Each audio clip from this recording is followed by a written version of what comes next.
lumabas ka na dito. At hindi ka magandang tanawin. Ang sakit po sa mata. That's not a proper dress code in my office. Harsh na wika ni Miko kay Lorraine na agad namang pabagsak na inilapag ang folder sa lamesa at lumabas. Walang pasabing pumasok si Lorraine suot ang pencil skirt na ibinigay ni Miko dahil nakita niya lang daw yun sa store at naisipang bilhan. Dahil sa galak ni Lorraine ay agad niya na itong sinagot.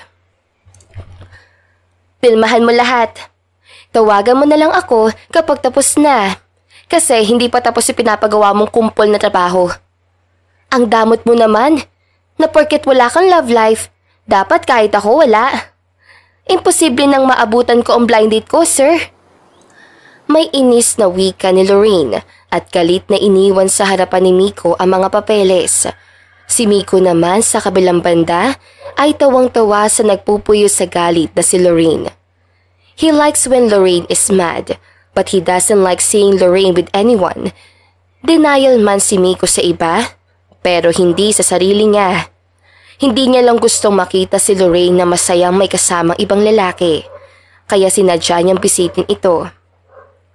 Isang araw, guluman ay nilapitan ni Miko si Lorraine na nanahimik sa tabi. Baguhin mo ko. Bibigyan kita ng 5 milyon kapag nagawa mo yun. I mean, I know there's something off with me, so I want you to change it. Paghahamon ni Miko kay Lorraine na hindi naman nagpapatalo. Watch me, sir. Huling wika ni Lorraine bago umpisahan ang kanyang kilos. Noon pa man ay nais na ni Lorraine na baguhin ang katauhan ni Miko. Ngunit mukhang hindi talaga madaling baguhin ang isang yon. Lalo na at para itong isang bulkan na handang sumabog anytime. Kahit na kasi napakagwapo ni Miko, ay natatakpan ni ito ng ugali niya. Oplan, patigasin si sir. Sigaw ni Lorraine kay Miko na agad nandiri sa sinabi na sekretarya. Bastos talaga na bunganga mo. Wika ni Miko.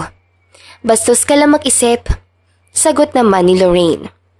Isang linggo na rin simula mag-umpisa ang challenge ni Miko kay Lorraine na magpahanggang ngayon ay bigo pa ring mabago si Miko. Get me those water and place it here. Utos si Miko. Ang boss ni Lorraine, ubod ito ng taray. Kung anong kinaganda at laki ng katawan, ay ayon ang kinasama ng ugaling nito. Ito na po, sir. Hindi po ba kayo napapagod kakautos sa akin? Lakas loob na tanong ni Lorraine kay Miko na agad namang nagtaas ang kilay at inirapan lamang siya. Nakakairita ka. Alam mo ba yun?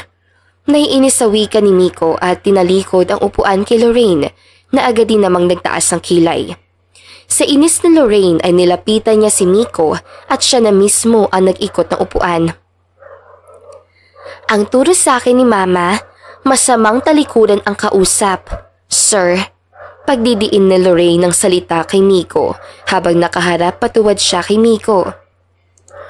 Kitang-kita ko yung hinaharap mo. Hindi ka ba nahihiya? Grabe namang kakapal ang balat mo.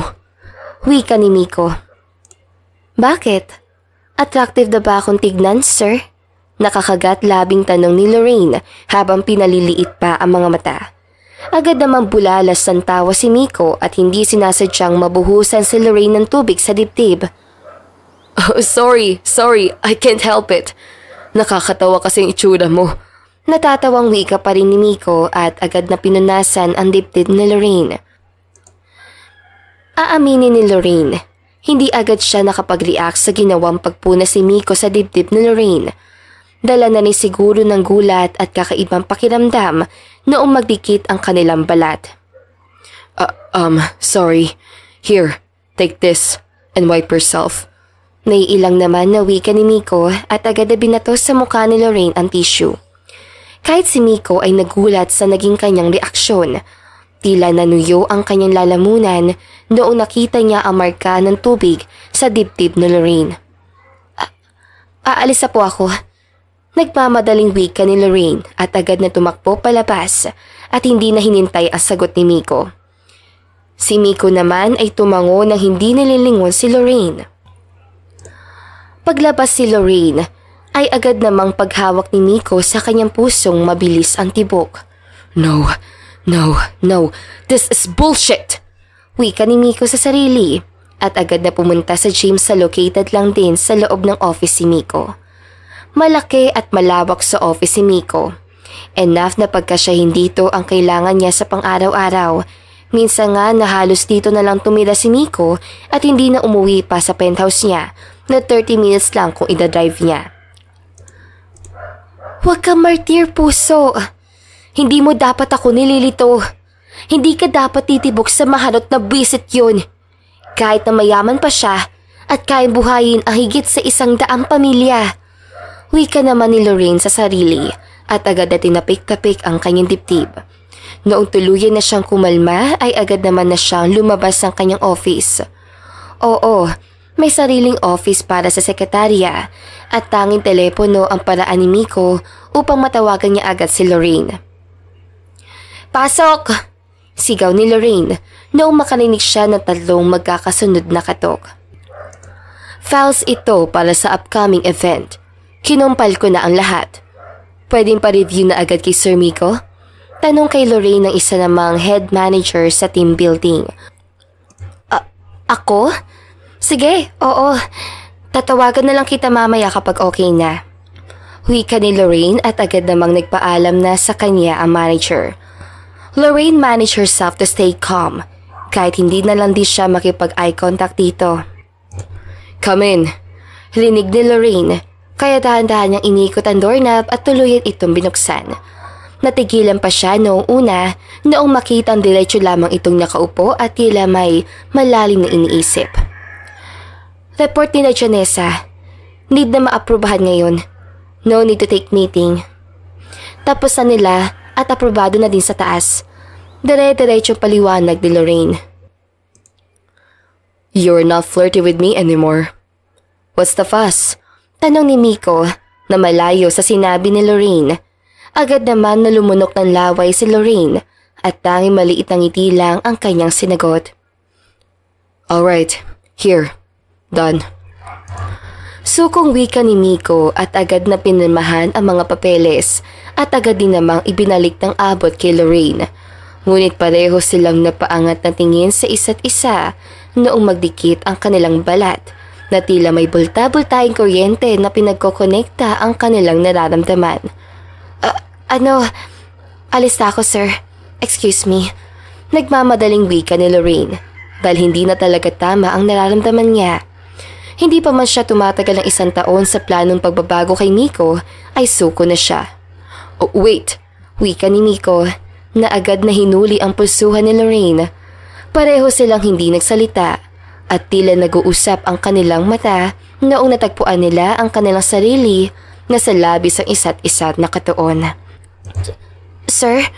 Kabadong patanong na tono ni Lorraine kay Miko na unti-unting inalalapit ang mukha kay Lorraine.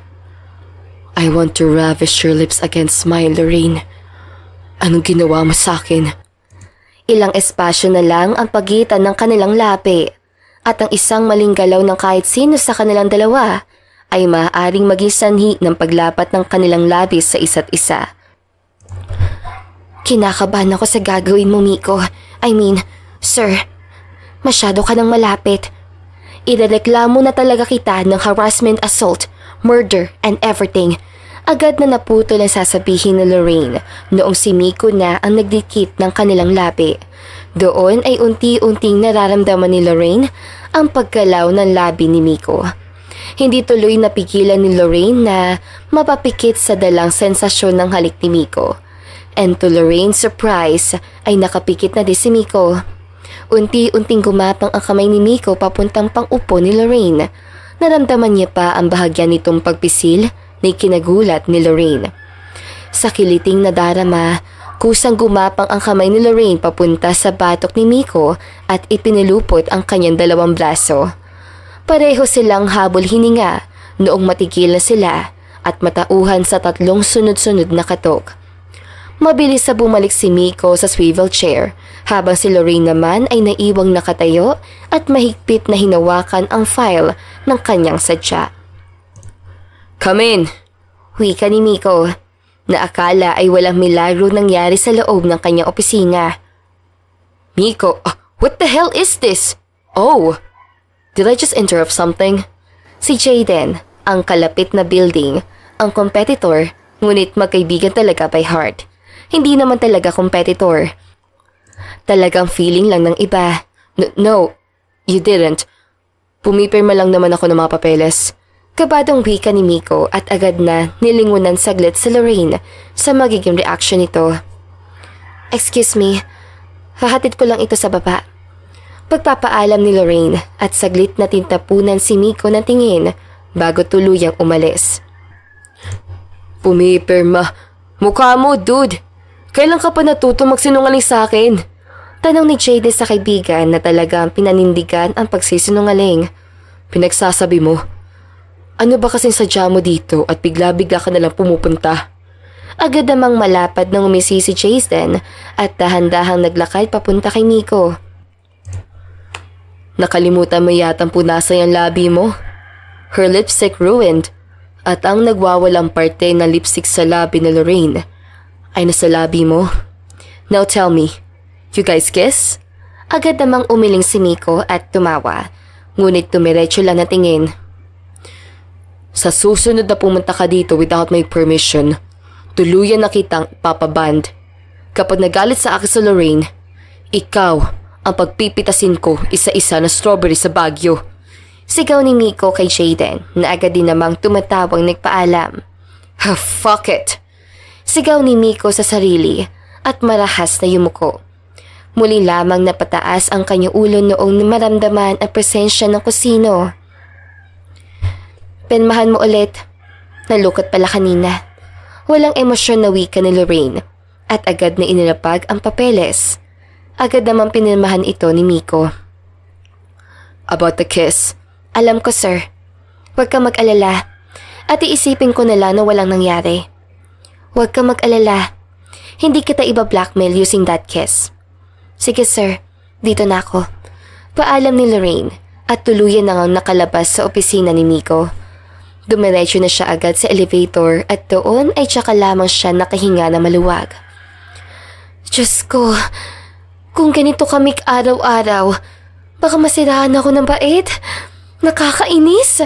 Agad na natigilan si Lorraine sa pagpadyak noong biglang bumukas ang elevator at may mga pumasok na iba pang tao, mga nagtatrabaho din sa building. Nako, narinig ko din na may kasama yung CEO na lalaki sa hotel. Hindi kaya BL type si sir?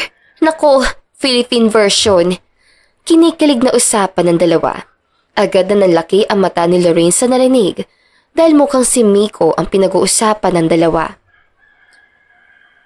Si Lorraine, ang daming pwedeng mangyari sa imposibleng pangarap mo.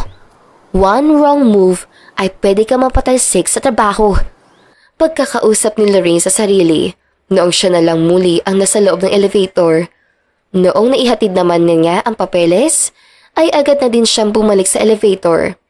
Ngunit sa pagbukas ng elevator, ay agad na bumungat sa kanya si Miko na plenteng nakatayo.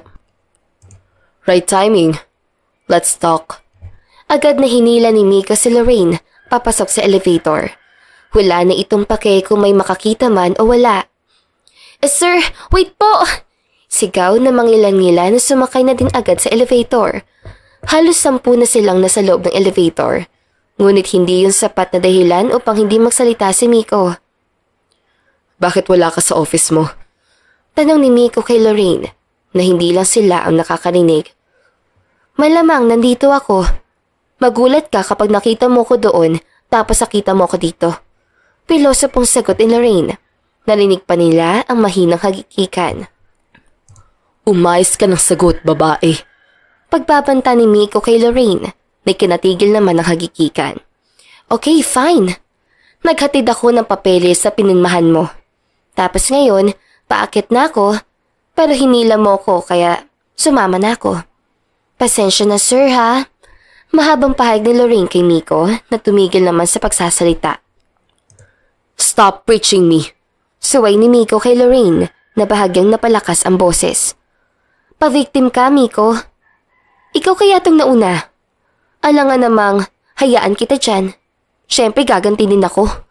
Sagot naman ni Lorraine. Baba na tayo. Ang dami langgam dito sa elevator. Mabuti pa nga. Sakit kumagat. Agad na naghikikan ang mga empleyado bago lumabas at nagpaalam kay Miko na tinanguan niya lang bilang sagot. Noong huminto ng elevator sa 7th floor ay agad na silang lumabas si Miko. Nagpaunan na si Lorraine at agad na dumiretso sa kanyang opisina. Saan ka pupunta? Dito ka sa office ko. Hatak ni Miko sa braso ni Lorraine na agad na masumunod at wala nang nagawa. Pagkarating nila sa office, ay agad namang binitiwan na ni Miko si Lorraine. Anong gagawin dyan? May uutos ka ba na ano or what? Walang galang tanong ni Lorraine kay Miko na sa kanilang pagpasok ay agad na sinunggaban ni Miko ng halik si Lorraine na wala namang nagawa. They are both catching their own breaths as they parted.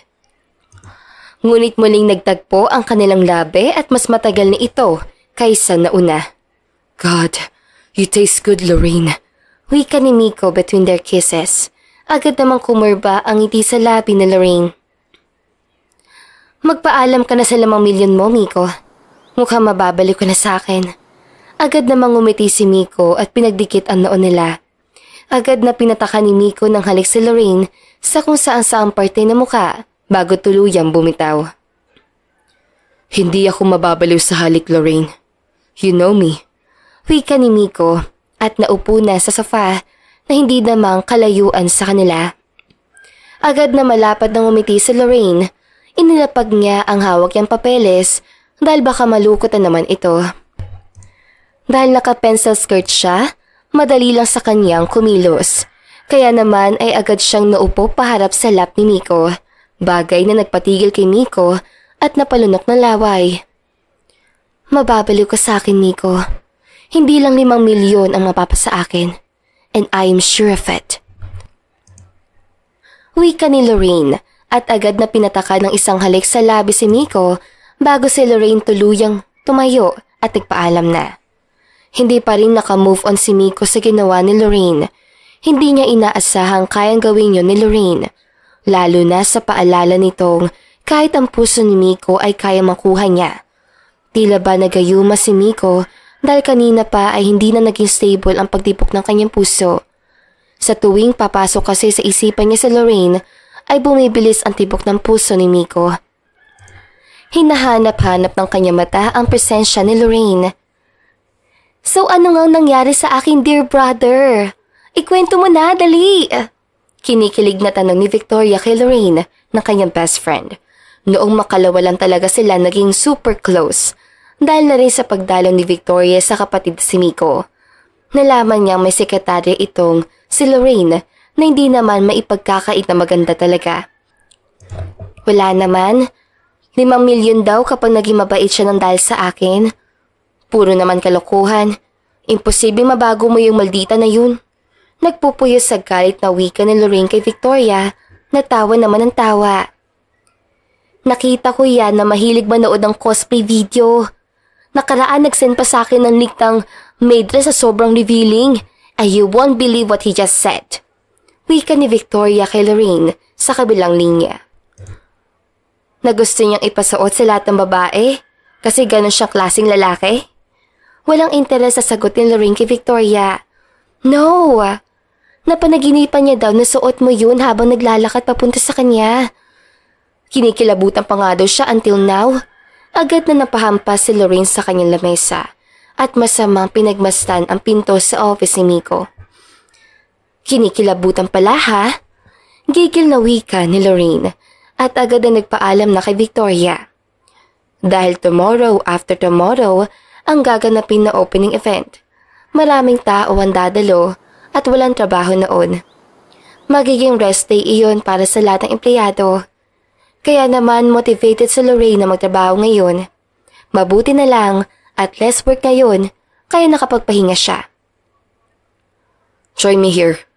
Walang pasabing utos si Miko kay Lorraine na naiwan na naman ang kamay sa ere habang naguunat sa bilang pagpasok ni Miko. Tapos na ako kumain. Sigaw ni Lorraine. Kaya naman tumango lamang si Miko. Ngayon tuloy ay hindi alam ni Lorraine kung pupunta siya sa office si Miko o hindi. Lalo na, at hindi naman ito nagsabi kung susunod pa siya o hindi na. Bahala na nga, nakakainis naman. Wika ni Lorraine at inidip na lamang ang kanyang pag-iisip. Doon lamang siya naalipungatan noong maramdaman niya ang kamay na tila humahagot sa kanyang buhok. Sarap mong gripuhan sa tagiliran. Naghintay ako ng kalahating oras sa office, only to find out na tulog ka. Nakangiti na wika ni Miko kahit naramdam mo ang gigil sa tono nito. Anyari, balik mo na yung mataray mode mo. Di bagay sa iyo maging sweet na lalaki. Pangaasar ni Lorraine. Gusto mo lang mahalikan. Nawiwili ka na. But I am willing to give it to you. Kung kailangan mo talaga. Just say it, Lorraine. I won't mind. Wika ni Miko kay Lorraine na napikon naman kaya agad niyang itinulak palabas si Miko. Lumabas ka na nga. Nanggigigil ako sa'yo. Puro kakalokohan. Tapos wala ka bang magawang matino sa buhay mo na talagang nakuha mong guluhin ang nananahimik kong pahinga? Sigaw ni Lorraine. Pareho namang gulat ang kanilang naging reaction ni Miko noong makita ang chairman, ang lolo ni Miko. Bihira lang ito kung dumalaw. Minsan nagsasabi pero madalas ay hindi. Kaya naman ang pagbisita nito ngayon ay talagang nagbigay gulat sa kanila. Kailan kasal? Hindi na agad ako makapaghintay ng apo. Lalo na at masayang pagmastad ang mga batang masayang naglalaro. Natatawan tanong ng chairman sa mga ito. Mabuti na lang at mukhang good mood ang chairman. Dahil kung hindi baka nabulyawan na naman sila nito. Lolo naman, wala pa po sa bokabularyo ko ang pag-aanak at kung meron man ay baka hindi pa handa ang magiging ina nila. Pagrereklamo ni Miko at agad na nagpakita sa chairman ng nakakalokong ngiti. Walang kasal po. Sakal lang meron. Sasakalin ko na po itong si Miko. Ang gulo-gulo. Tapos panay na panggugulo kahit oras ng trabaho. Wika ni Lorraine. Siya. Doon na nga tayo sa loob ng office mo, iyo. May tatanong lang ako sa iyo at ipapaliwanag. Agad na sumunod na sila Miko at Lorraine. Sinabi din kasing magandang kasama si Lorraine sa loob ng opisina upang marinig na rin. Noong pagpasok nila ay agad na naupo ang chairman sa sofa at pinagmasdan muna ang paligid bago tumikim. Masaya itong nilingon si Miko at binigay ang isang files na naglalaman ng iba't ibang impormasyon ng bawat babaeng pasok sa taste ni Miko. I plan a date for you. There are 5 women at sunod-sunod na araw ang schedule nila. Tumatanda na ako, Miko. Hindi na ako sigurado kung hanggang saan na lang ako aabot.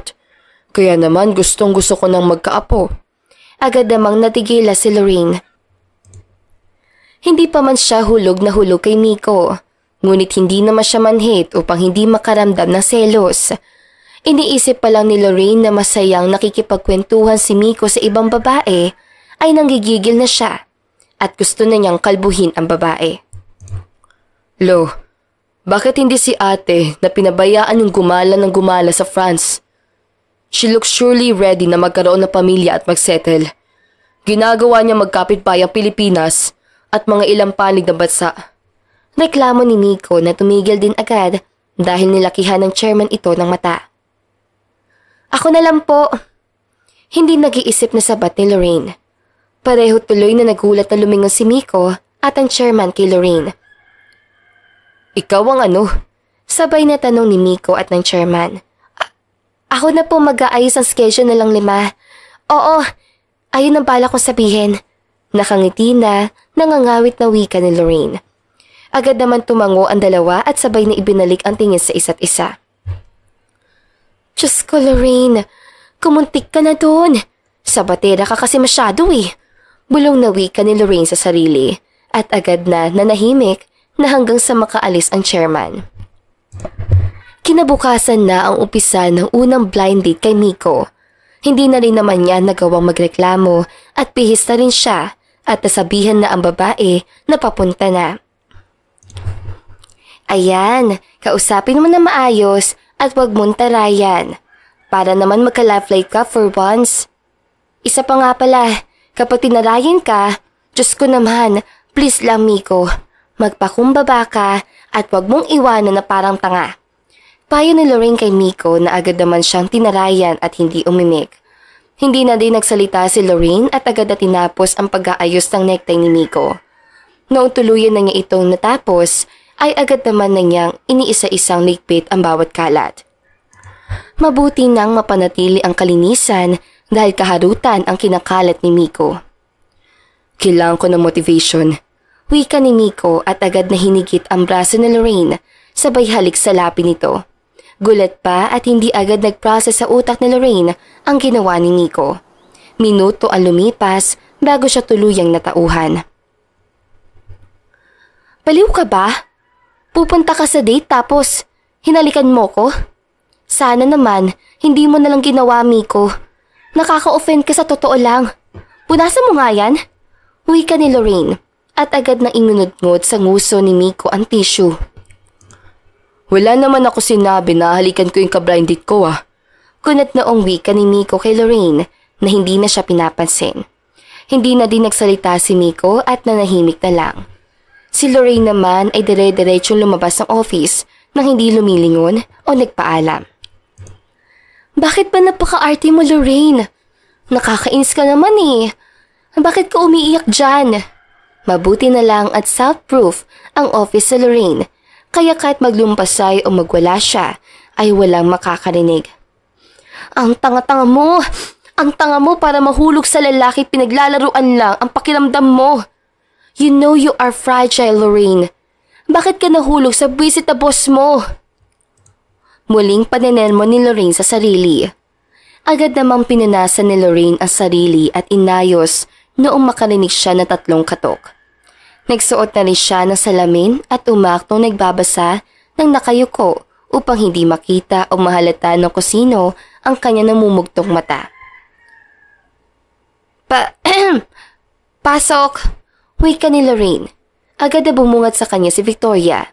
Ngumiti lang siya at agad ay binalik ang tingin sa binabasa. Te, may ka-blinded si Miko. Wait, bakit namumugtay ang mata mo? Wait. Don't tell me. Umiiyak ka. Piniyak ka ba ni Miko? Lecheng lalaking yun Agad na hinila ni Lorraine pabalik ang braso ni Victoria na handa nang suguri si Miko sa kabilang office. Napuwing lang ako. Nag-break ng kaunti. Walang kasalanan si Miko dito. Kumalma ka. Hindi naman napalagay si Victoria. Hindi man sila ni Lorraine katagal na magkaibigan, pero masyado na silang maraming bond na imposibleng hindi nila makilala agad ang isa't isa. Hindi ka makatingin ng diretso sa akin, Lorraine. You are lying. Naliliit na matang wika ni Victoria. Sira, napuwing kasi ako kahit may salamin na ako. Siguro, sa pilik mata ko lang. Kunwari namang naniniwala si Victoria sa kaibigan at nginitian ito. Pero balak niya na talagang kumprontahin ang kapatid. Ikaw, ano sadya mo pala dito? Pambabasag ni Lorraine ng katahimikan at awkwardness. Agad naman na ipinakita ni Victoria ang hawak niyang envelope na ibibigay niya kay Miko. Agad naman na nagpaalam si Victoria at tinungo na ang office si Miko. Sa pagpasok pa lang niya ay nakita niya na agad ang ngingiti-ngiting kapatid. Hindi na nagdalawang isip si Victoria at ibinato ang hawak na envelope kay Miko na nakapinta naman sa mukha ang gulat. Para saan yun, ate? Hindi makapaniwalang tanong ni Miko. Agad na binato naman ni Victoria si Miko ng kung ano niya lamang na madampot. Pinaiyak mo si Lorraine. Namumugto ang mga mata sa opisina niya ngayon. Walang hiya ka. Lumapit ka dito. Malilintikan ka talaga sa akin ngayon, Miko. Sigaw ni Victoria kay Miko na panay naman ang iwas sa ibabato ng kapatid. What? Hindi ko siya inasar. Kahit nga papagsigaw, hindi ko nga ginagawa sa kanya. I promise, may pupuntahan pa akong blind date. At baka si Lorraine nang sumugod dito at sakalin ako kapag hindi ko sinipot. Wika ni Miko. Agad namang natigil si Victoria sa paghagis ng kung ano kay Miko at bigla tila may bumbilya sa kanyang ulo na lumitaw. That's it! May blind date ka ngayon. Kayo umiiyak si Lorraine. Nagsaselos siya. Hindi makapaniwalang wika ni Victoria sa sarili na feeling detective Conan na naglalakad pa habang kausap ang hangin. No, she's not. Hindi naman selosa si Lorraine. I never seen her being that person. Sagot ni Miko na agad namang nakatanggap ng batok mula sa kapatid. Well, tama ka naman. Kung sa tingin mo naman ay ganoon, then go. Tagpuin mo na yung ka-blind date mo. Wika ni Victoria na may doong ngiti sa lapi. Naguguluhan man si Miko ay agad din naman na siyang nagpaalam. Mga torpe na in denial kayo. Humanda kayong dalawa talaga sa akin. Wika ni Victoria at tumabas na ng opisina ni Miko. Nagpaalam na din siya kay Lorraine na tumangulang at ngiti ang isinukli. Simula noong araw na iyon, palihim na pinagmamasdan ni Victoria ang dalawa. Kahit ang kilos ito. Habang nasa blinded si Miko, hindi niya mapigilang mapaisip sa sinabi ni Victoria. Kahit ayaw niya maniwala ay hindi pa rin siya makampante. Hello? Nakikinig ka pa? Pag-agaw ng atensyon ng babaeng nasa harapan niya. Full package kung sa average kayang titingin. Ngunit kay Miko ay tasteless ito. Mas proper pa rin sa Lorraine gumalaw. Wika ni Miko sa sarili habang pinagmamasdan ang kabuuan ng babaeng nasa harap niya na halos magubad na. Sorry? Again? Tinarayan na naman siya ng babae. Agad na natawa si Miko noong maalala niya si Lorraine kung paano ito tumaray sa kanya. Mukha pang nakakatawa. Ang lakas ang tama mo Pulyaw kay Miko ng babae. Mas lalong natawa naman si Miko kahit na panay siya hingi na paumanhin. Sorry, I remember someone kapag nagtataray ka. Natatawa pa rin wika ni Miko sa babae. Ako tong kaharap mo, pero iba ang nasa isip mo. Nakakainis ka naman? Sigaw ng babae at agad nang tumayo at iniwan si Miko. Doon natauhan si Miko.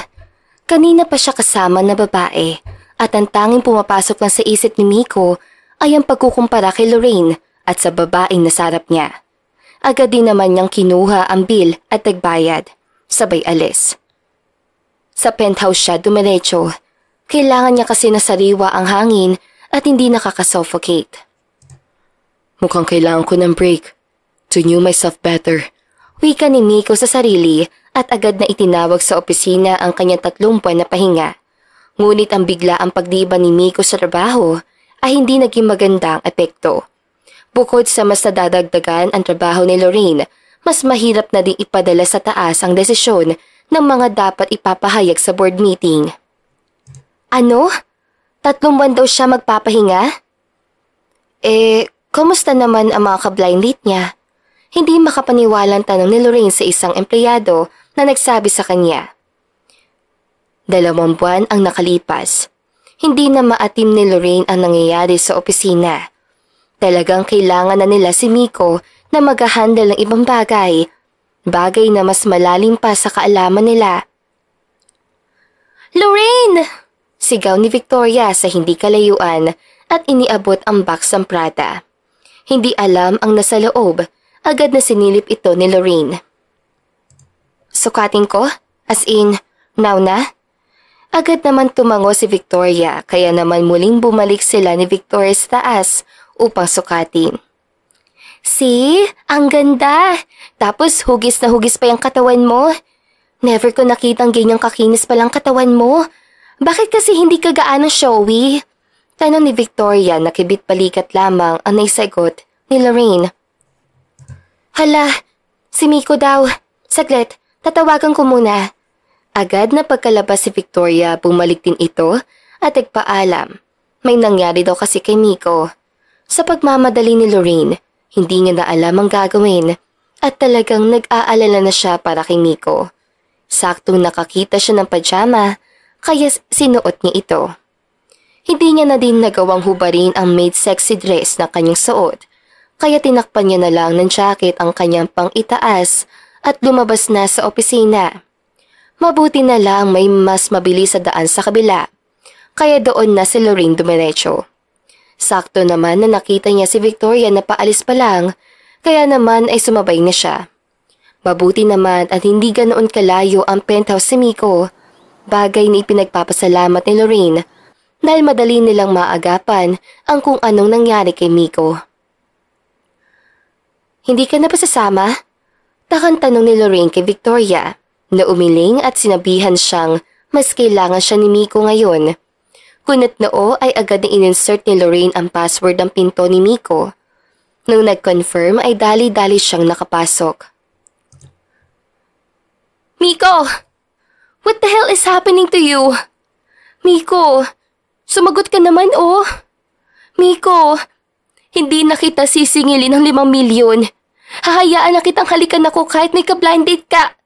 Agad na naputol ang sinasabi ni Lorraine noong nakita niyang topless si Miko at tanging tuwalya lamang ang nagsisilbing tapis ito sa ibaba.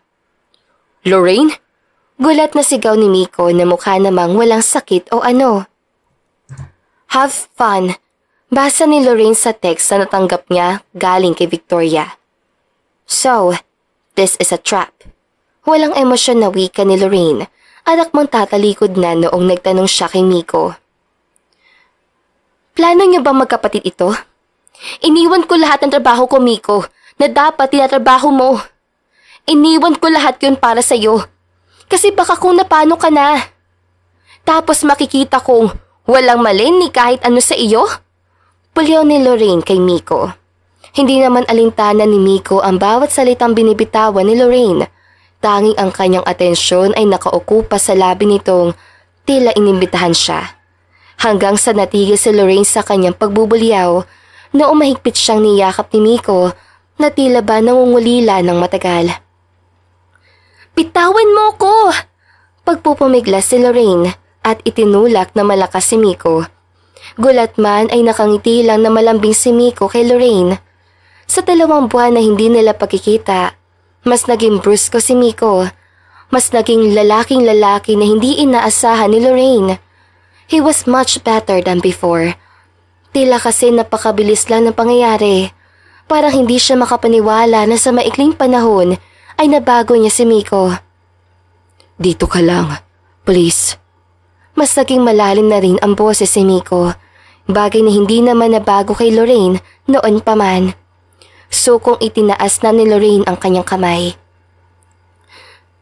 Fine, magbibihis lang ako. Agad nang tumalikod na si Lorraine at nag-umpisa maglakad noong muli siyang tawagin ni Miko. Wait, something's off. Wika ni Miko na nagtatakang nilapita si Lorraine. Hubad. Maotoridad na utos si Miko kay Lorraine na hindi naman gumalaw. Uuwi na ako. Mukhang hindi na maganda itong pakiramdam ko. Wika ni Lorraine at agad na nilagpasan si Miko. Kay Victoria pala tong pajama. Isasauli ko din kamo. Kahit wag na siya magpakita sa akin. Pahabol ni Lorraine. Dahil na rin sa guilt na nararamdaman, agad na nilapitan ni Lorraine si Miko at pinagkatitigan. Alam ko naman na ito ang habol mo. So I am gonna give it to you. Agad na tumingkayad si Lorraine at pinatakan ng halik sa labi si Miko. Si Miko naman, sa kabilang banda ay bahagyang nanigas sa gulat. Nanlalaki pa rin ang mga mata niya sa ginawa ni Lorraine kahit nasanay naman siyang halikan ang babae. Ngunit iba na nga lang ngayon, hindi na siya yung dating Miko na mababaw pa ang nararamdaman kay Lorraine. I am dealing with something right now, Lorraine. Mas magandang umuwi ka na nga lang. Nagtitimping wika ni Miko. Agad na nagpintig sa tenga ni Lorraine ang salitang yun. Naalala niya kung paanong napakamanhid ni Miko sa nararamdaman niya noong makikipagkita ito sa first blind date niya. Hindi niya makalimutan kung paano siya walang tigil na tumulo ang luha nang matanawan niya si Miko nang malaki ang ngiting naglalakad. Ang manhid mo, Miko. Ano pang kulang pa sa akin? Nakakainis na hindi ko alam kung paano ko may papaliwanag sa iyo itong nararamdaman ko. Agad na inis ang lakad ni Lorraine ang pagitan nila ni Miko at mahinang pinaghahampas ito sa dibdib. Sinasaktan mo lang ang sarili mo, Lorraine. Wika ni Miko kay Lorraine na patuloy pa rin ang paghahampas sa dibdib ni Miko. Agad na hinuli ni Miko ang dalawang braso ni Lorraine. Ngunit agad na natigilan si Miko noong isinubsob ni Lorraine ang kanyang mukha sa dibdib niya at doon umiyak. Hindi na kaya ni Miko ang pagpigil. Anytime soon ay bibigay na siya. One wrong move, Lorraine. I'll punish you. I swear. Pagbabanta ni Miko kay Lorraine. Sa piko ni Lorraine ay agad niyang inapakan ng paa ni Miko. Agad naman siyang tumakbo papuntang kwarto. Lalo na at ayun na lang ang lugar na maaari niyang takbuhan. Noong tuluyan nang nakapasok si Lorraine sa kwarto ni Miko, bigo naman niyang maisara agad ito dahil mas mabilis na naabutan ni Miko si Lorraine. Escaping? I don't think so. Miko, wait. Saglit. Masakit yan. Sigaw ni Lorraine noong aamba na si Miko nang apak din sa kanyang paa. Sabay naman silang natawa noong hindi natamaan ni Miko ang paa ni Lorraine. Mabilis ka ha? I like the chase. Wika ni Miko kay Lorraine. Noong nasa likuran na ni Lorraine ang kama, ay wala na siyang pagdadalawang isip na umakyat at nagtatlukbong sa kumot. Agad naman dinamba ni Miko si Lorraine sa kumot. Noon hindi na kinaya ni Lorraine ang suffocation, ay agad naman niyang tinanggal ang kumot. Doon naman sa pagsilip ni Lorraine na muka, ay ang pagtagpo ng kanilang muka at paglapat ng lapi. Sabay silang tumayo at kulat sa nangyari. Ngunit ang init na bumabalot sa kanilang dalawa ay mas lalong nagbabaga. Dahilan upang pareho nilang hinayaan ang sarili sa mangyayari. You are wearing this lingerie underneath? Hindi makapaniwalang tanong ni Miko at agad na dinampot ang tila tag nitong nahulog sa sahig. Doon lang natauhan si Lorraine at naalala ang kanyang suot na panloob. Patingin nga. Nagulat naman si Lorraine sa sinabi ni Miko kaya agad niyang binato ito ng unan. Ayoko nga. Titignan ko lang kung maganda. Feelingera mo naman masyado. Wika ni Miko kay Lorraine na agad naman siyang tinalayan at nagsimula na magtanggal ng damit. Doon na nga bumalandara sa harap ni Miko ang suot ni Lorraine na maid attire. Nabigyang hustisya kasi ang damit ng pang-maid. Mas lalo kasi ito naging sexy at mas lalo naging revealing noong si Lorraine na ang may suot. Fuck, you look more sexier than you are. Nagniningning ang mata ni Miko noong binigkas niya yon. Agad namang pinamulahang muka si Lorraine sa sinabi ni Miko. Miko, huwag mo naman akong tignan ng ganyan. Nahihiyang wika ni Lorraine kay Miko. Nagdahan-dahan namang lumapit sa kanya and pin her against the bed. Noon ding araw na iyon ay tuluyan nang may nangyari sa kanilang dalawa. Bagay na hindi naman pinagsisihan ni Lorraine. Dahil na rin sa siya din mismo ang may kagustuhang mangyari iyon. No force. Agad na pagkamulat ni Lorraine ng mata, ang sakit ng kanyang pang-ibabang parte ang kanyang unang napansin. Si Miko naman na hinahagot ang buhok ni Lorraine ay pinapatakan ng halik, paulit-ulit ay natigilan noong makitang dilat na ang mukha ni Lorraine. You are my girlfriend now, Lorraine. Whether you like it or love it. Hindi naman napigilang matawa ni Lorraine sa sinabi ni Miko. Kaya agad niya itong pinalo ng unan. Ang sakit-sakit na nga. Nakuha mo pang magbiro. Boyfie. Pagbibiro din ni Lorraine. Agad namang gumulong-gulong si Miko sa higaan sa kilig ng kanyang nararamdaman. Aminadong ang weird at cringe pakinggan na salitang boyfie sa iba. Ngunit, kapag galing na ito mismo kay Lorraine, ay tila bolta-boltahing karayom ang tumutusok sa puso ni Miko na dahilan upang kiligin.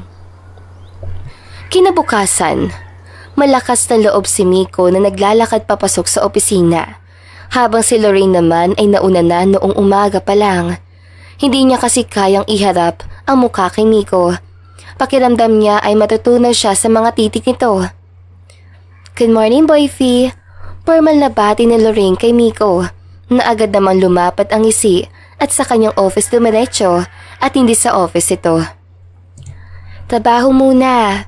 Huwag ka munang humarot. At ang aga-aga pa, Miko. Agad namang nilapitan ni Miko si Lorraine at pinatakan ng halik si Lorraine bago papatakbong tinungo ang kanyang office na katapat lamang ng office si Lorraine. Parang sila talaga to, oh. Natatawang wika ni Lorraine sa sarili at nag-umpisa na magtrabaho. Noong sumapit naman ang tanghali, ay agad na pumasok si Miko at walang pagpapaalam na inilapag sa mesa ni Lorraine ang mga pagkain na hindi talaga makakatanggi si Lorraine. Tukso ka masyado, natatawang wika ni Lorraine at pinitawan na ang ginagawa. Paulit-ulit lang ang senaryo at ang relasyon nilang dalawa. Minsan ay nag-aaway sila, madalas naman ay hindi. Kung hindi ako ang sekretarya mo at hindi ako ang girlfriend mo, edi doon ka na, pagtatampo ni Lorraine at agad na tumayo sa kandungan ni Miko. Sabay naman agad siyang hinila pabalik ni Miko at mahigpit na niyakap. Nagtatampo ka na naman. Kung hindi ikaw ang sekretarya ko, malamang sa malamang na wala akong girlfriend. Agad namang napangiti si Lorraine sa sinabi ni Miko. Kaya mahigpit niya itong niyakap at tumagal pa nga ang kanilang lambingan. Sir, hindi ko po nakita si Ma'am Lorraine, kaya dito na po ako dumiretso. Hala, sorry. Gulat na wika ng isang empleyado noong makita niya ang pwesto ni Lorraine at ni Miko.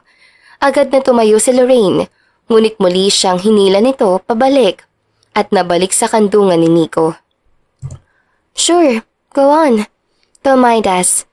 Pipirma lang naman, di pa? Agad namang nahihiyang tumango ang babae at patakbong lumabas ang office si Miko. Mabuti naman at hindi kumalat ang relasyon nilang dalawa. Hindi naman sa nababahala sila. Mas maganda na din kasing tahimik ang paligid at hindi nila pareho na gustong maging pulutan ng chismis. Kung minsan ay nakikita ni Lorraine si Miko na lumilingon sa iba, mapalalaki man o babae, alam niyang tao lang din si Miko at hindi naman may pagkakailang attractive ang karamihang empleyado. Pero masakit pa rin kay Lorraine. Look what I got for you! Isang araw noong magising sa Lorraine sa bahay ni Miko. Of course they make love, cling with each other and spend their remaining time traveling anywhere. Mas naging magaan ang buhay ni Lorraine. Naalala mo yung 5 milyon na bibigay mo? Nakakaloka. Hanggang ngayon, hindi ko pa natatanggap. Pagbibiro isang araw ni Lorraine sa nobyo na si Miko. Gulat naman na naalala ni Miko ang bagay na yun at may nilabas sa wallet na kung ano. Almost forgot. Matagal na itong nasa akin. Unang araw pa lang noong sinabi ko sa iyong change me. Noon pa man ay iba ka sa lahat. Lalo na ngayon dahil girlfriend na kita, Lorraine. You have a unique beauty that I can take my eyes off you. Wika ni Miko kay Lorraine na agad sumandal sa nobyo at sinabing nagbibiro lang siya. Ngunit Miko insisted at wala na nagawa si Lorraine sa bagay na yon. Happy 4th anniversary, Miko! Bati ni Lorraine noon tumawag si Miko. Handa na ang cake at ang glamour design na setup for their date sa loob lang din ng mismong penthouse si Miko. Pasensya na, love. Hindi yata ako makakauwi ngayon. Na-cancel ang flight namin dito sa Kazakhstan. Malungkot na wika ni Miko. Tanging pagbuntong hininga na lamang ang nagawa ni Lorraine at sinabing naiintindihan niya ito. Mag-isang sinelebrate ni Lorraine ang kanilang pang-4 na taong anibersaryo ni Miko. I guess it's just me again. For the second time. Dismayadong wika ni Lorraine sa sarili at kinain ng cake. Hindi siya nangalahati sa cake dahil agad din siyang nawalan ng gana. Kahit na anong tamis ng cake at sarap nito, walang gana si Lorraine na kainin. Ngunit noong nakauwi naman si Miko ay bumawi siya kay Lorraine. Hindi naman naging sapat iyon dahil talagang gumuho ang mundo ni Lorraine noong nalaman niyan dumiretso muna ito sa ibang kasamahan at nagstay doon ng 1 linggo bago tuluyang umuwi kay Lorraine. Look, I can explain, love. May ginawa kaming trabaho doon. Pagpapaliwanag ni Miko as soon as he arrived sa bahay nila ni Lorraine. Trabaho? Kasama na sa trabaho ang makipagsayaw sa babae? Kahit na alam mo may isang taong naghihintay sa'yo? Okay, fine. Sabi mo eh. Kwento mo yan. Ikaw talaga tama dyan.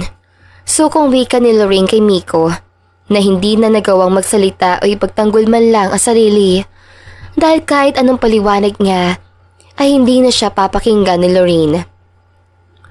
Kinaumagahan ay agad na naglambing si Miko ngunit hindi pa rin siya pinapansin ni Lorraine. Hey, actually, I bought a lot. It was named after you. Our home. Lumingon lang si Lorraine at tinanggap ang papel na binigay ni Miko. Binasa lamang ito saglit ni Lorraine at agad ding binalik kay Miko. Alam mo, Miko, truthfully napapagod na ako sa setup natin. Pakiramdam ko hindi na ako ito. Kasi parang lagi na lang ako ang naghahangad ng atensyon mo na may limit lang kung ibigay mo. This is not love anymore. I am suffocated kung pagmamahal pa rin ang tawag mo dito. Biglang wika ni Lorraine kay Miko. Agad na tumayo si Miko. Ang bagay na kinakatakot niya ay ang mawala si Lorraine sa buhay niya. Miko seems feel it na malapit na ang bagay na iyon mangyari. Lorraine, huwag naman kanyang biro. I can't manage to lose you because losing you is the biggest mistake that will happen. Hindi naman na nagsalita si Lorraine at pumasok na lang sa kanilang silid. Lumabas din agad at natulog sa guest room. Hindi kayang matulog ni Miko na hindi sila nagkakaayos si Lorraine. Kaya kahit alam niyang ikakagalit ni Lorraine ay kinuha niya ang spare key sa guest room at pananakaw na tumabi kay Lorraine. Hindi na maituturing na pag-ibig kapag nagkakasakitan, nagkakalabuan at hindi na masaya. Mga bagay na nararamdaman ni Lorraine sa relasyon nila ni Miko. Mas madami na kasi ang away na nangyayari sa kanilang dalawa kaysa ang sweet moments na sana iginagawa nila. Kahit naman kasing pag-intindi ni Lorraine, hindi niya pa rin maintindihan na basta naguguluhan na si Lorraine na kahit ang peace of mind ay hindi niya makamit. 1 taon na ang nakalipas. Nagawa naman nilang ipagpatuloy pa ang relasyon na nagkakalabuan na. Hindi naman tuluyan nag-work ang kanilang temporary relationship ni Miko. Buong akala kasi ni Lorraine na nagbago na si Miko. But seeing Miko sa isang high-end hotel with a man really broke Lorraine into pieces. Hindi niya mapigilang mapaluhod sa nakitang mahinang paghampas sa palaupuan ng lalaki ni Miko. Ramdam niya ang inggit, ang galit at sakit. Matagal na sila magkasama ni Miko. They even made love at hindi imposibleng walang mabubuo na bata sa sinapupunan ni Lorraine. But as for Lorraine, alam niya namang walang mabubuo. Tinawag ni Lorraine si Miko. Ngunit noong nakapatay ang cellphone ay nag-iwan na lamang siya ng mensahe dito. Nasasaktan si Lorraine sa isipin na sa ganitong oras ay nagpapakasalap na si Miko sa bisig ng iba na dapat ay nasa bisig niya ito. Ngunit mukhang hindi na nakontento si Miko sa akala naghahanap na ito ng ibang putahe. Kumbaga, side dish pagkatapos sa main dish. Ano pa bang kulang sa akin? Bakit kailangan niya ako saktan ng ganito? Hindi makapaniwala na tanong ni Lorraine sa sarili. Napuno pa rin ng pagsasamo ang mukha. Nasa harapan lamang siya ng hotel na kanina lang ay pinasukan nila Miko. Muli ay inisang lingon niya ang hotel bago tuluyang lumisan. Dali isang bagay lang sila ni Miko na tinitirhan ay agad na nag-impake si Lorraine na mga gamit na kaya niya lamang dalhin. Ngayon ang kanilang 5 taong anibersaryo. At talaga namang nasurpresa ni Lorraine sa nakita. Siguro tama na muna ito, Miko. Pareho na tayo nasasaktan. At mukhang third chances is not in my vocabulary. Magpapalamig lang ako at hahanapin ang sarili ko. Maraming salamat. Sa tagalang pinagsamahan natin ay nakuha mo pa ring manlalaki. Akala ko na bago na kita, ngunit Mukhang akala ko lang pala. Masaya ako para sa'yo. Sana maging masaya ka din. Happy anniversary. Huwag mo na akong hanapin dahil hindi ako magpapahanap. Agad namang inilapag na ni Lorraine ang mga note na iyon sa bedside, kung saan madaling matanaw. Kahit na masakit para kay Lorraine ang gagawin, ay ginawa niya pa rin ito. Nagdagdag pa siya na sulat sa likod nito. Masarap kang mahalin, Miko. Pero mas masarap ang peace of mind. Masaya ang pagdating ni Lorraine sa penthouse. Ngunit doble naman ang sakit ng kanyang paglisan. Pinagmasdan muna ni Lorraine ang paligid at mumuntong hininga bago nagmamadaling lumabas sa penthouse at nagpakalayo-layo. Agad na pumasok sa kanyang isipan ang probinsya ng kanyang kinalakihan noon. Bukod sa marami siyang kilala na naroon pa rin, ay makikita niya muli ang kanyang kababatan na si Jeff. Halos ilang taon na noong huli silang nagkita ni Jeff, and looking forward si Lorraine na makita ito. Sa Portland po, papuntang Zamboanga. Wika ni Lorraine sa taxi driver na agad naman tumango at nagmaneho. Okupado ang utak ni Lorraine sa loob ng taxi dahil ang kanyang isip ay lumilipas sa lugar ng kanyang pupuntahan. Panandalian niyang nakalimutan ang kanyang problema, dahilan kung bakit siya doon nilipat. Masarap naman kasi talaga ang peace of mind. Pagdating sa port ay agad na bumaba si Lorraine at agad na nagbayad sa taxi driver. Sa barko pa lang ay doble na ang kaba ni Lorraine. Bawal daw kasi sumakay ang mga buntis doon at aabuti ng pagdilim. Hindi naman yun ininda ni Lorraine dahil sigurado naman siyang hindi siya buntis. Ngunit muli siyang bumaba noong malaman niyang hindi pa ito agad naaalis. Nakalimutan kasi na Lorraine na bumili ng mga kain kaya sinadya niya talagang bumili. Doon nga ay may nakilala pa siyang isang babae na buntis at sinabing hindi niya nang kaya mabuhay pa kaya sa barko din mamaya mismo ay tatalon ito. Agad na nilapitan yun ni Lorraine at sinabihan na huwag magpapadaig sa isiping masama. Dahil may Diyos na siyang gagabay sa kanila, mabuti na lang din may isang madre na sa kanila ay nakapuka ng atensyon. Saktong patungo ito sa kanila at narinig ang kanilang usapan ng babae. Ipagdadasal ko kayong dalawa upang mas mapabuti ang lagay niyong dalawa, lalo na at parehas kayong may daladala sa sinapupunan ng mga anghel. Think, O God, of our friend who is ill, whom we know commend to your compassionate regard, that no healing is too hard if it will be your will. We therefore pray that you bless our friend with your loving care, renew their strength, and heal what ails them in your loving name. Wika ng madre at agad na nagpaalam. Kilala kasi ang nasabing lugar sa pagiging kuta ng kung anong elemento na lumalabas tuwing gabi. Kaya naman ang mga pampasaherong sasakyan ay nagdodoble ingat sa posibleng mangyari. Uulitin ko, malapit na ang takip silim. Lahat ng mga sa tingin nila ay may daladalang tao, pero in denial dyan ay pumaroon na sa loob. Sigaw ng isa sa mga bangkero na agad namang nagsipagpulasan ng ibang babae. Halata naman sa iba ang kaba, habang ang iba ay malawak ang ngiti. Iha, pumasok ka na sa loob. Baka kung ano mangyari dyan sa anak mo. Wika na matanda at agad hinawakan ng siya ni Lorraine. Ngunit may kusinong tumabig sa kamay na matanda. Lola, wag si ate. Huwag niyo pong galawin ang mga pasahero. Wika ng isang binatilyong bangkero sa matanda na agad naman tumalikod.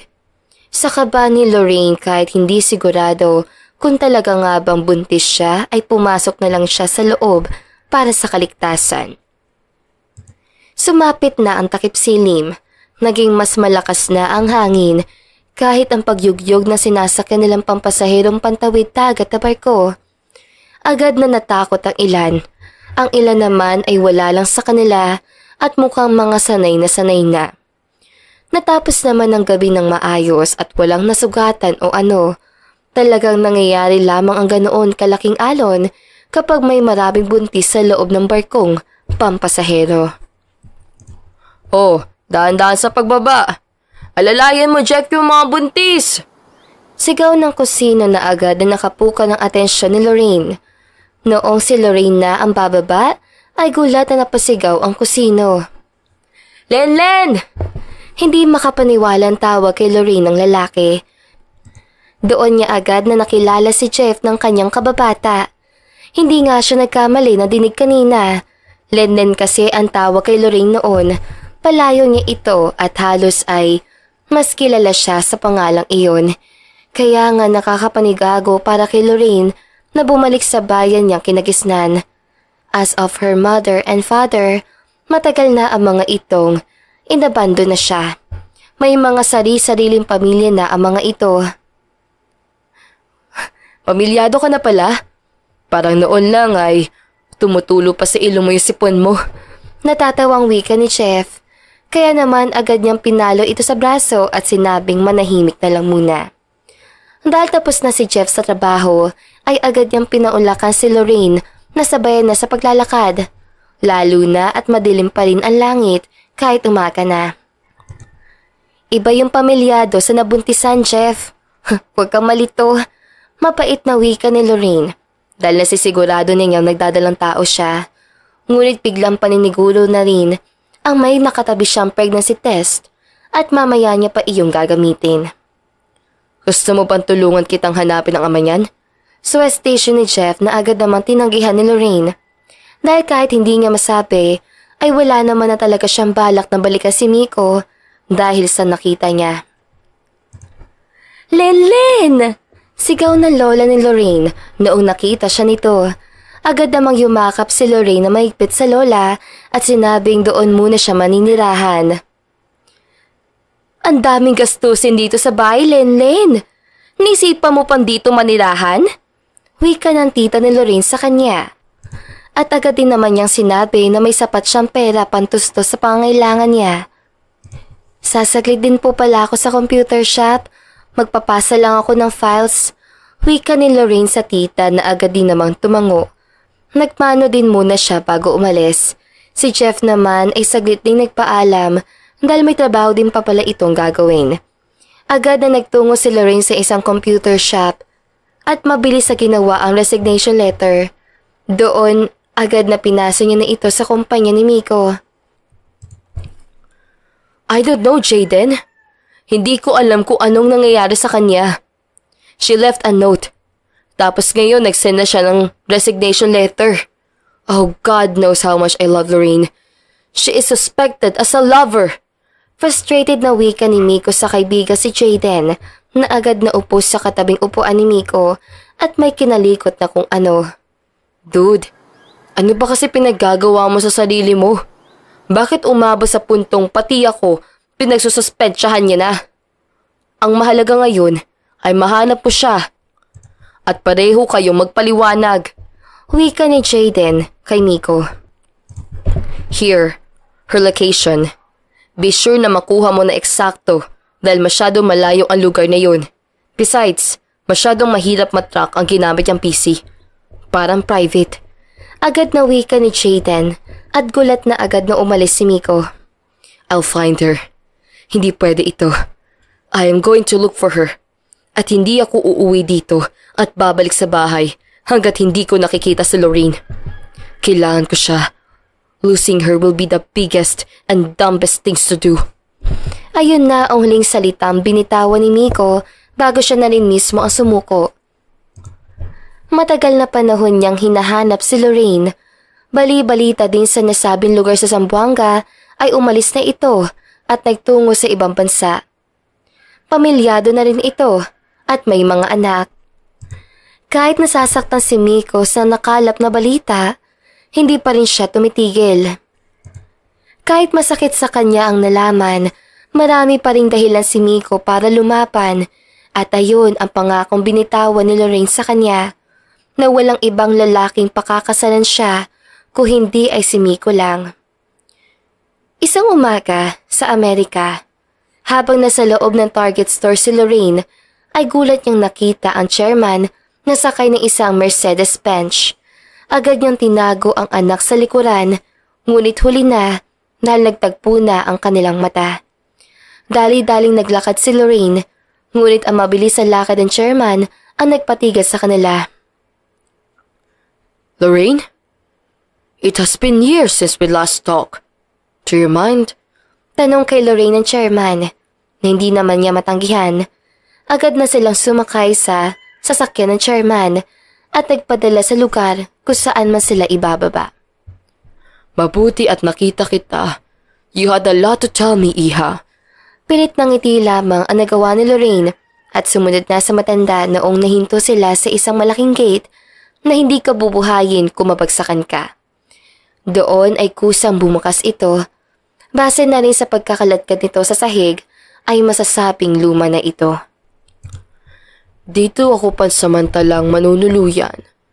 Hinahanap ko kasi yung babaeng nagpagulong ng buhay ng apo ko. Babaeng naging dahilan kung bakit ibang tao na ang apo ko. Agad na kinabahan si Lorraine sa sinabi ng matanda. Mami, kamukha ni Papa. Mami? Papa? Lookalike pa sila ni Papa sa picture. Sunod-sunod na 3 niyang maliliit na anak. 5 taon na kasi ang mga ito at hindi naman niya inaasahang magiging triplets. Mas matanda nga lang si Lat, kay Lash at Luha ng 1 taon dahil next year pa ito na ilabas si Lorraine. Mabuti na lang ay wala naging komplikasyon ng anak kahit na ganoon ang nag-set up. They are my grandsons, right? Kamukhang kamukha ka nila, pero mas litaw ang itsura ni Miko. Wala namang nagawa si Lorraine. Hindi niya rin maipagkakailang hawig ito ni Miko. Simula sa ilong hanggang sa kilos. Ayoko na pong magsinungaling. Yes po, may anak kami ni Miko. Hindi niya alam at wala pa po akong balak na ipaalam. Lalo na po sa sitwasyon namin. Baka hindi niya na ako tanggapin at baka kamuhian niya pa ako. Agad na natigil si Lorraine sa kanyang pagpapaliwanag noong may kusinong boses ang sumisigaw na nagbigay dahilan kay Lorraine upang malamig ang buong katawan. This old man, nasaan na naman kaya yun? Lolo, kapag hindi ka agad nagpakita, uuwi ako ng Pilipinas at iiwan kita dito.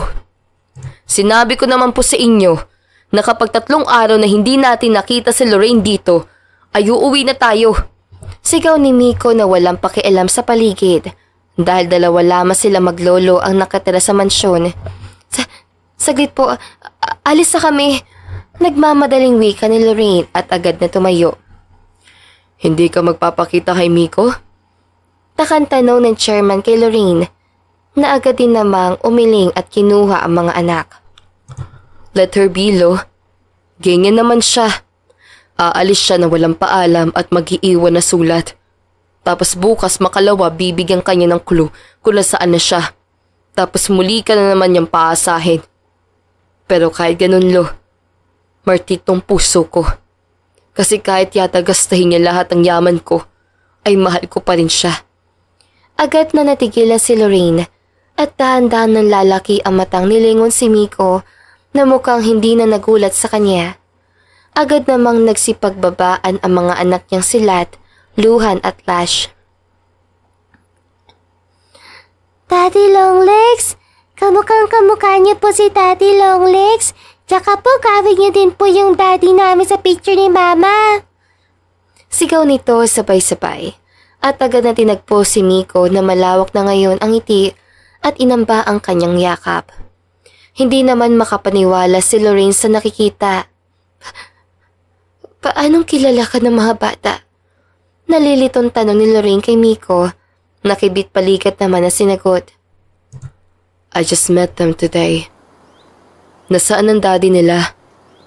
Hindi mo naman sinabi may anak ka na. Kinuha mo lang sana ako kahit ninong.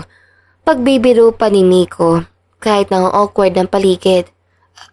Ano? Hindi alam ni Lorraine kung saan niya hanapin na sagot. Ngunit mabuti na lang at tumawag si Jeff na ngayon ay nasa Zamboanga pa rin. Agad na nabuhayan ng loob si Lorraine at sinabing tumatawag ang amang mga bata. Excuse me, Wika ni Lorraine at agad itong sinagot. Loudspeaker. Maotoridad na utos si Miko. Nanginginig na sinagot ni Lorraine ang tawag at nagsalita.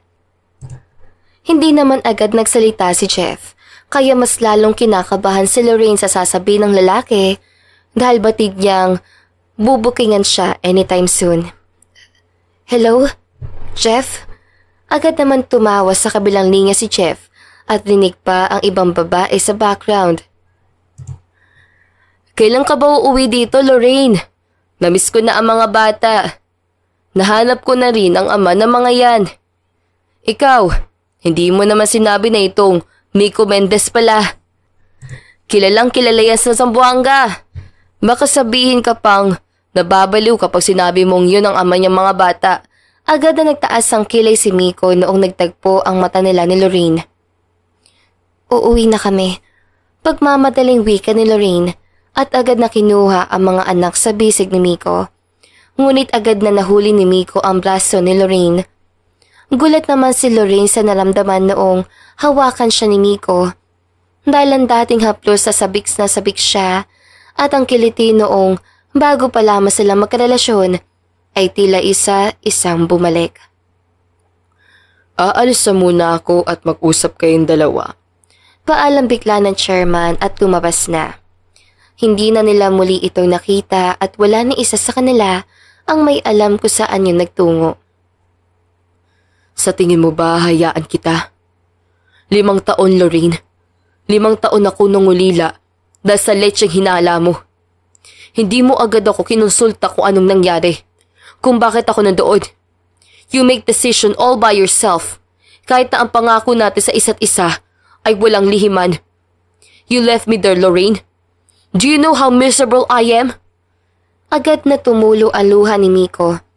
Hindi niya ito pinunasan at nagpatuloy lamang sa pagsasalita. Dahil nakatayo si Miko, hawak ang 3 anak. Nagkatinginan ang mga ito at pinupunasan ang luha ni Miko.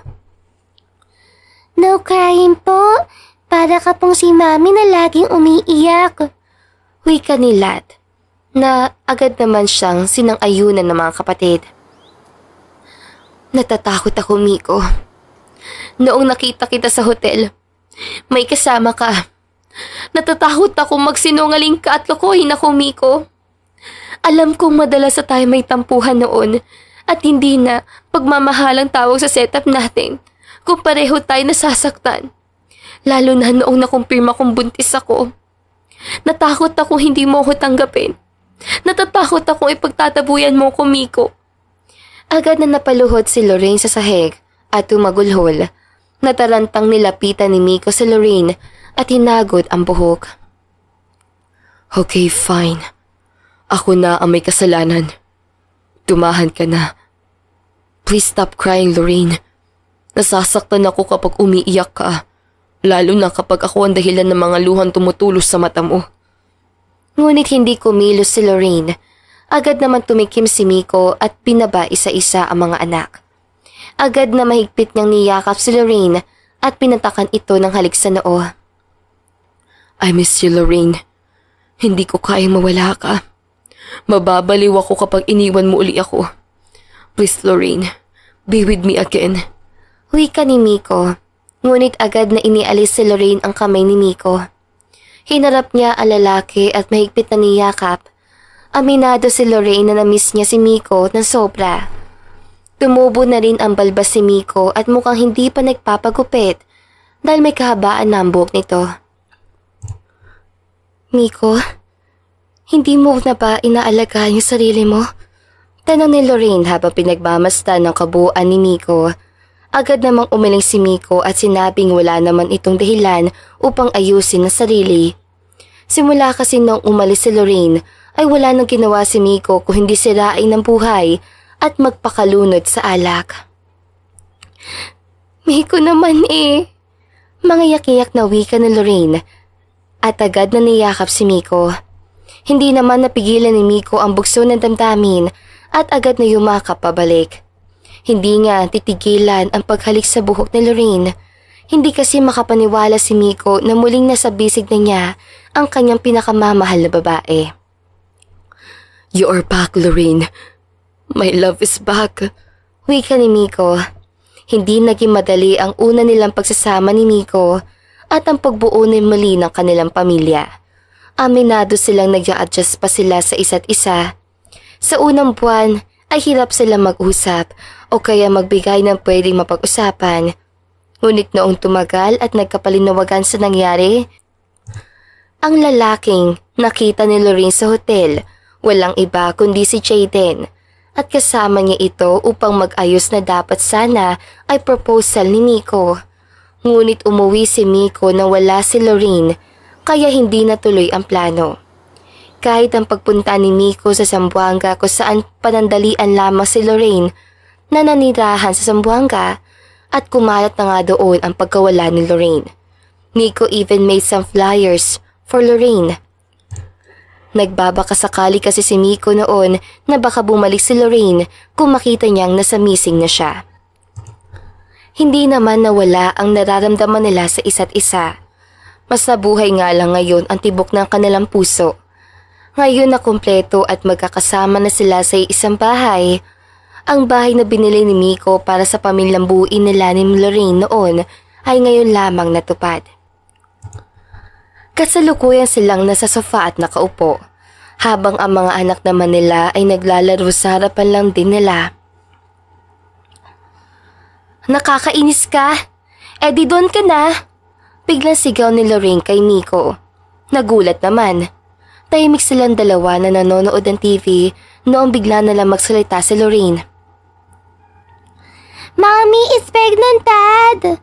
Sabay-sabay na sigaw na tatlo kay Miko na agad naman niyang tinanguan ng mga ito.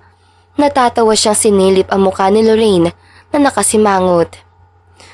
Ano ba kasi yun, Paglalambing ni Miko kay Lorraine na agad din ang yumakap sa kanya.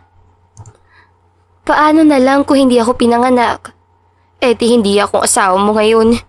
Agad namang niyakap pabalik ni Miko ang asawa na umahagulhol na sa iyak. Talagang kailangan niya na mahabang pasensya kapag buntis ito. Kaibigan kasi ang pag-overthink. Sa hindi inaasahang araw ni Lorraine, noong bigla na namang nawala si Miko ng isang buong araw, hindi na bago kay Lorraine ang pag-iisip ng kung ano. Hindi dahil sa hindi siya nagtitiwala kay Miko.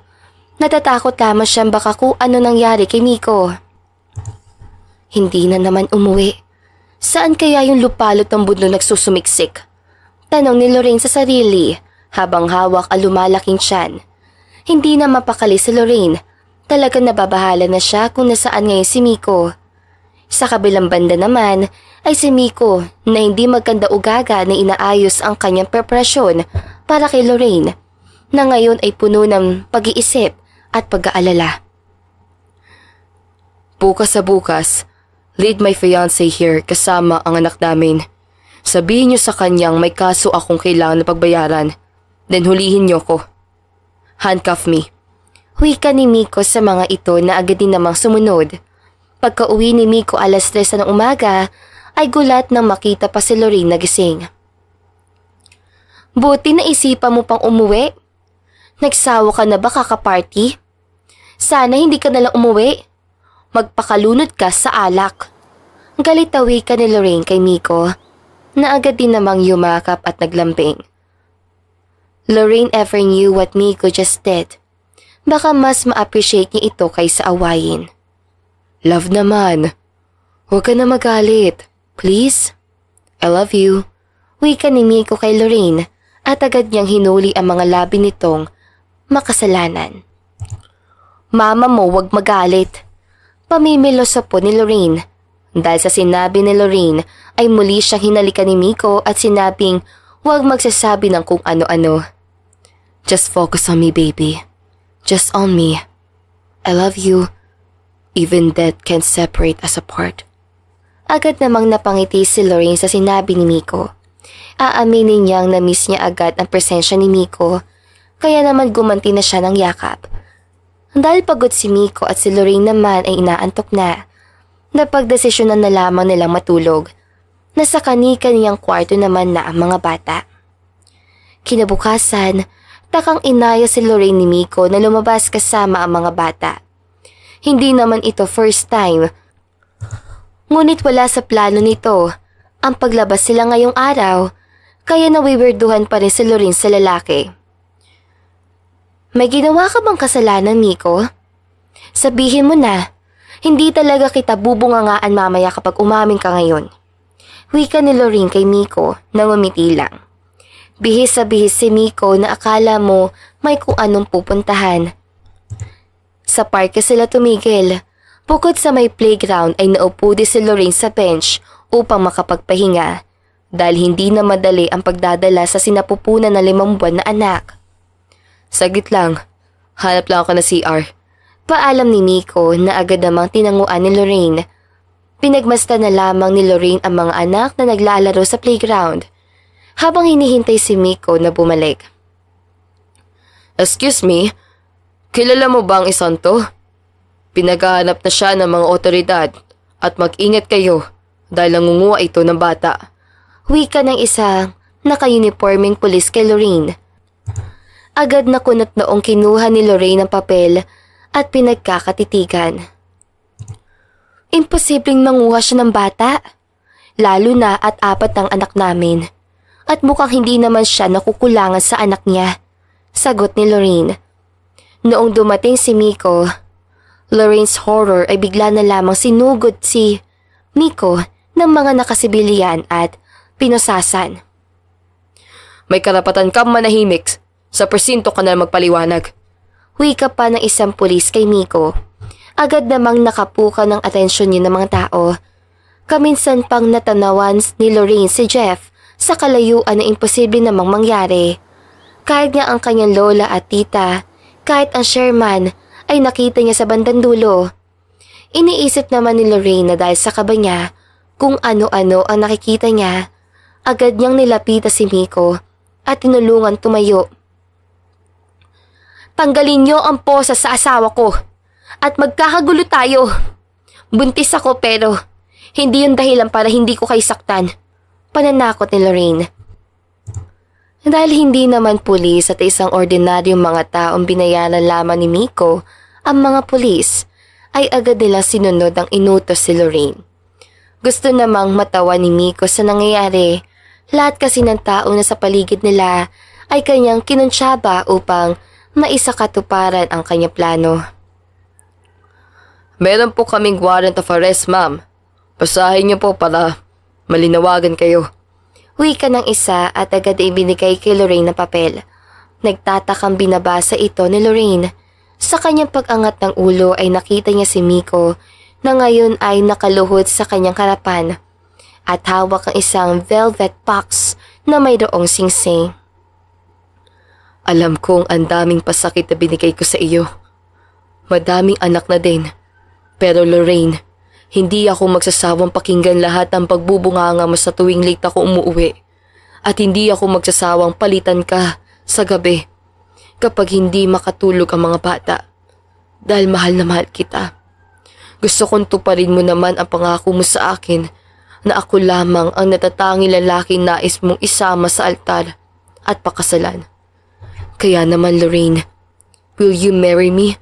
Maluhang-luha na iniabot ni Lorraine ang kanyang kamay kay Miko na malaki naman ang ngiti sa labi kagaya ng mga tao sa paligid. Akala ko naman talaga sasaktan ka nila. Nakahanda na nga itong kutsilyo ko, oh. Wika ni Lorraine at ipinakita kay Miko ang kamay niyang nasa likuran na hawak na ang card knife. I will marry you, Miko. Kahit na maging toppings ka na lang sa cake ko in my next life. Ikaw ang bituin na gusto kong tinatanong kapag malungkot ako. Wika ni Lorraine at agad na silang dalawa ni Miko na nagyakap. Nagpalakpakan naman ang mga tao sa paligid at masaya silang binati. Pagkalipas ng 4 na buwan ay tuluyan nang naganap ang seremonyang kanilang kasal. Gumugugol ako na 10,000 oras at 10,000 pa.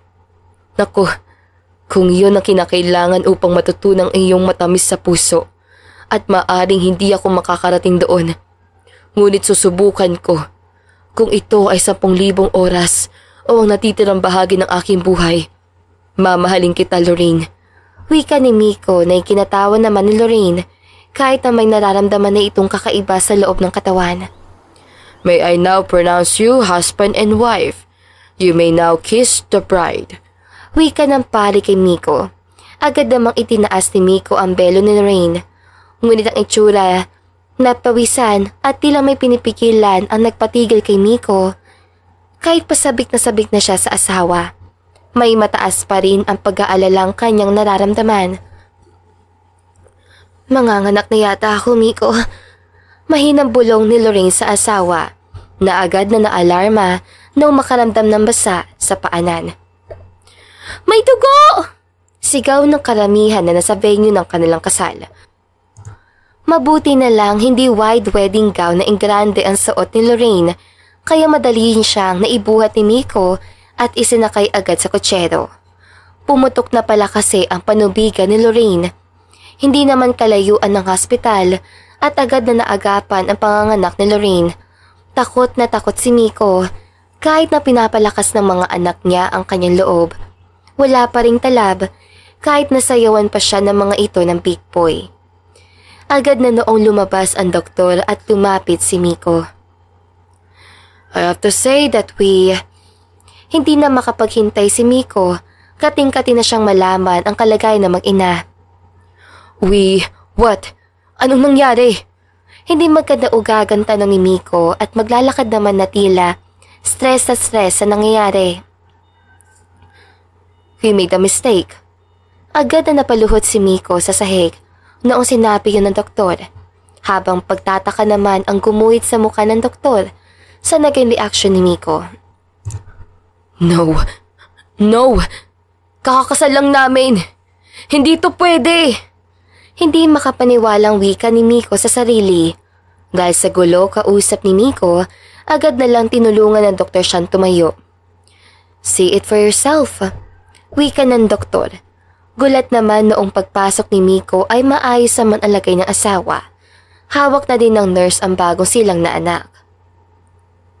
Sa susunod, ikaw na magbubuntis. Sigaw ni Lorraine. Huwag mo na masyado magsalita, Mrs. Hindi makakabuti sa iyo yan. Saway ng doktor kay Lorraine. Kaya agad na nanahimik sa Lorraine at masama na lang na pinagkatitigan si Miko na wala namang nagawa kung hindi tunguhin ang asawa at patakan ng halik sa noo. Maraming salamat, Lorraine. You are the gift that I wanted to cherish the most. Kasama na ang mga anak nating nagawa pa akong sayawan ng big boy. Matanggal lang ang kabang nararamdaman ko. Ikaw ang worth it ipagdasal sa lahat. Masaya naman ang naging buhay ni Lorraine kahit na mas madami ang down kaysa sa ups. Mukha naman bumabawi na si Miko sa lahat ng kanyang pagkukulang noong panahon. Mas napagtibay ng panahon na pagmamahalan ni Miko at Lorraine. Kahit na maraming pagsubok ay pareho silang sabik-sabisig ng isa't isa. Mahal na mahal kita, Miko. Kahit sa kabilang buhay ay hahanapin kita. Hanggang sa muli tayo magtapo. Hindi ko na kaya mawala ka. Dahil kahit ako ay mababaliw na. Wika ni Lorraine. Agad na nagliparan ang mga kalapati sa kalangitan. Umulan na rin ng mga bulaklak at nagkasiyahan na ang lahat. At dito nagtatapos ang kwento ng buhay ni Miko at ni Lorraine. Tama nga talagang kung kayo talaga ang para sa isa't isa, ay gagawa at gagawa ng paraan ang tadhana upang muli kayong pagtagpuin ng landas. At dito na nga po nagtatapos ang magandang istoryang ito.